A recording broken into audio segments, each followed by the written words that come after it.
유대인이라 불리는 내가 율법을 의지하며 하나님을 자랑하며 율법의 교훈을 받아 하나님의 뜻을 알고 지극히 선한 것을 분간하며 맹인의 길을 인도하는 자요 어둠에 있는 자의 빛이요 율법에 있는 지식과 진리의 모본을 가진 자로서 어리석은 자의 교사요 어린아이의 선생이라고 스스로 믿으니 그러면 다른 사람을 가르치는 내가 내 자신은 가르치지 아니하느냐? 도둑질하지 말라 선포하는 내가 도둑질하느냐? 간음하지 말라 말하는 내가 간음하느냐? 우상을 가증히 여기는 내가 신전 물건을 도둑질하느냐? 율법을 자랑하는 내가 율법을 범함으로 하나님을 욕되게 하느냐? 기록된 바와 같이 하나님의 이름이 너희 때문에 이방인 중에서 모독을 받는도다. 내가 율법을 행하면 할례가 유익하나 만일 율법을 범하면 내 할례는 무할례가 되느니라. 그런즉 무할례자가 율법의 규례를 지키면 그 무할례를 할례와 같이 여길 것이 아니냐? 또한 본래 무할례자가 율법을 온전히 지키면 율법 조문과 할례를 가지고 율법을 범하는 너를 정죄하지 아니하겠느냐? 무릇 표면적 유대인이 유대인이 아니요 표면적 육신의 할례가 할례가 아니니라. 오직 이면적 유대인이 유대인이며 할례는 마음에 할지니 영에 있고 율법 조문에 있지 아니한 것이라. 그 칭찬이 사람에게서가 아니요 다만 하나님에게서니라.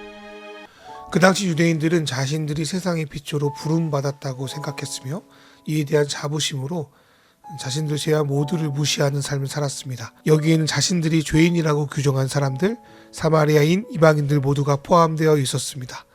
물론 이들이 가지고 있는 것은 자랑할 만한 일이었습니다. 바울 사도는 유대인들이 자랑하는 장점을 총 10가지로 설명하고 있습니다. 그것은 율법을 의지하고 하나님을 자랑하고 하나님의 뜻을 알고 율법의 가르침을 받으며 옳고 그른 것을 분별하고 맹인의 길잡이가 되며 어둠 속에 있는 사람의 빛이 되며 어리석은 사람의 교사이며 어린아이의 선생이자 모든 지식과 진리의 근본을 터득한 것들이었습니다.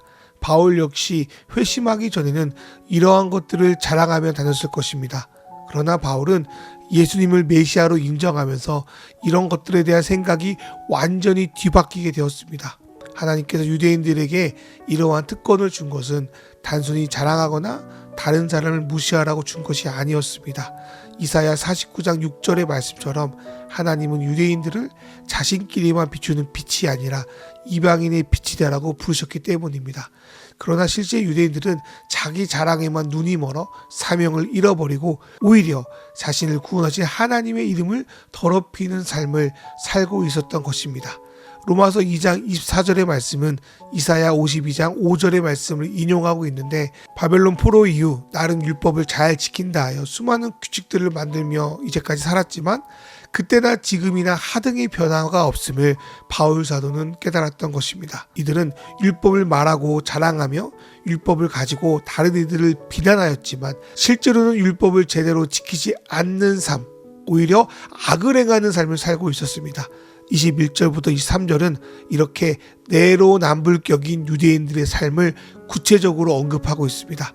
율법을 자랑하는 자가 오히려 율법을 범하는 삶을 살고 도둑질을 하지 말라 하면서 하나님 것을 도둑질하며 간음하지 말라 하면서 간음하고 우상을 가증히 여긴다 하면서 하나님보다 다른 것들을 우선순위로 여기며 사는 삶들 말입니다. 이런 부분은 우리 그리스도인도 예의가 될 수 없습니다. 태어날 때부터 못된 신앙이었고 교회도 잘 나갔고 교회 봉사도 했고 하나님의 진리가 무엇인지도 배웠습니다. 이런 것들을 가지고 교회 안 다닌 사람을 무시하며 자신들은 교회 다녔기 때문에 괜찮을 거라는 믿음을 가지고 있었습니다. 그러나 실제로는 성경에서 섬기라고 하는 하나님을 우상보다 무시하며 남은 것을 도둑질하며 하나님과 세상 사이를 아무렇게나 넘나드는 간음의 삶을 살고 있다면 그것은 자신에게도 나쁠 뿐더러 하나님의 이름이 더럽혀지고 비그리스도인들이 구원받을 수 있는 기회를 빼앗게 되는 것입니다. 이런 것들이 구체적으로 드러나는 예가 할례입니다. 할례는 아브라함 때부터 유대인 남자라면 모두 다 치르는 의식으로 유대인들은 할례가 하나님과 맺은 언약의 징표로 여겼습니다. 할례만 있으면 모든 것이 다 용납되는 프리패스 정도로 알았던 것 같습니다. 그러나 바울이 여기서도 충격적인 말을 합니다. 할례는 율법을 행할 때나 중요하지 할례를 해놓고는 율법을 범하고 있다면 그 할례는 무할례나 다름없다고 말입니다. 이것은 마치 결혼 반지와 같습니다.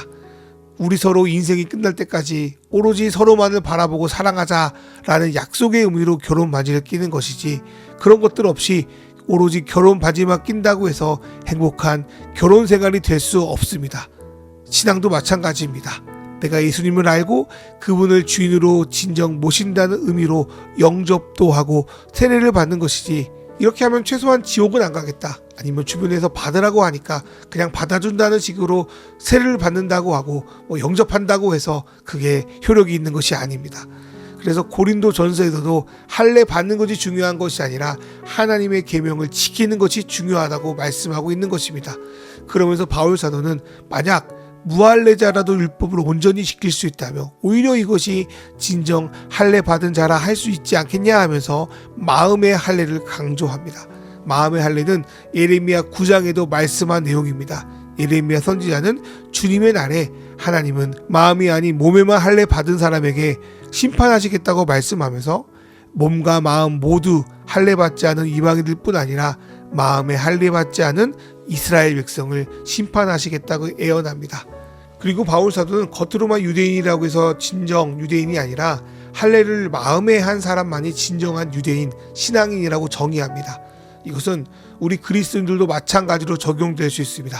겉으로만 그리스도인이라고 세례받았다고 하지만 진정 예수를 주인으로 모시고 그분의 통치를 받고 살아가는 마음의 할례를 받지 않는다면 이들 역시 그리스도인이라 할 수 없습니다. 바울은 그리스도를 만난 후 자신의 삶이 완전히 뒤바뀌었습니다. 그리스도를 주인으로 모시자 그리스도의 영이신 성령이 그 안에 들어와 율법을 재해석하고 바울을 율법을 주신 진정한 의미인 이방인의 빛의 사명을 지키는 자로 변화시켰습니다. 하나님께 칭찬받는 일은 표면적인 율법 조문 몇 개 지킨다고 되는 것이 아니었습니다. 주변의 전통이나 관습을 중요시하는 기독교인 몇 명에게 칭찬받으려고 신앙생활하는 거 아니지 않습니까? 우리는 하나님께 칭찬받는 삶을 살아야 됩니다. 그것은 주변 사람 눈치 보는 것이 아니라 하나님으로부터 온 그리스도의 영을 받아 그 영이 이끄시는 대로 나아갈 때 가능합니다.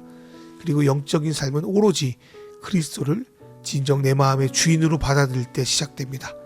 그리고 이러한 칭찬은 하나님에게뿐 아니라 주변 사람 이방인들에게 미치게 됩니다. 본래 유다라는 의미는 칭찬의 의미를 가지고 있습니다. 그러나 유대인들은 하나님과 이방인들에게 칭찬받는 것을 잃어버리고 자신들 안에서만 자아자찬하는 신앙으로 변질되어 버렸습니다. 이것은 오늘날 많은 교회와 그리스도인들에게도 해당되는 말입니다. 오랫동안 지켜온 관습이나 전통이 결코 하나님의 말씀이 될 수 없습니다. 겉으로만 그리스도인이 된다 해서 다 끝난 것이 아닙니다. 그러기에 우리는 진정 예수님이 필요합니다. 영이신 그리스도에게 진정 순종하며 그분의 도움을 구할 때 우리는 마음의 할례를 받아 하나님께 칭찬받는 삶을 살아가게 될 줄 믿습니다. 이 시간 주신 말씀 생각하며 기도로 나아갑니다.